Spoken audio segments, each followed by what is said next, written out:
In today's video, I'm going to teach you how to send an ActiveCampaign newsletter with our 2025 Beginners tutorial. First, head over to your ActiveCampaign dashboard. Once you're there, you'll notice on the left-hand side a menu. Click on Campaigns. This is where all the magic happens in sending out newsletters. You'll then want to click on the Create a Campaign button. This is your starting point for getting your newsletter ready to reach your audience. Now, let's give your newsletter campaign a name. Consider something descriptive, like October newsletter or weekly updates, so you can easily identify it later. Once you've settled on a name, you'll need to choose Standard as your campaign type. This option is perfect for one-time email sends, which is exactly what we want for a newsletter. After you've made these choices, go ahead and click Next. Next up is selecting your audience. This is where you choose the list or segment of contacts who will receive your newsletter. You can even filter these by tags or engagement to make sure you're reaching the right people. A little pro tip here, keep your newsletter list separate from your promotional or automation lists to maintain good deliverability. Once you've selected your audience, click Next again.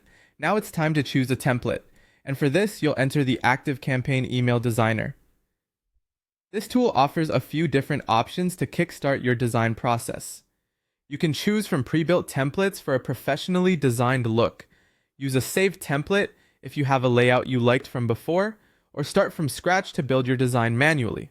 Once you've chosen the template option that suits you best, click Continue. With your template ready, it's time to design your newsletter using the Drag and Drop Email Designer, a feature that's super easy to work with.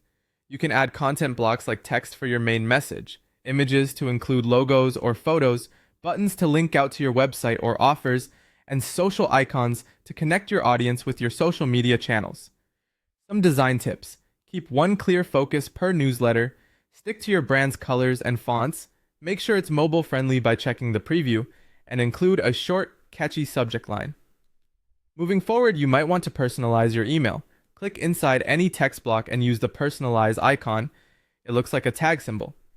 This lets you add personalization fields like %, first name %, or % company %. An example could be, hey, % first name %, here's what's new this week.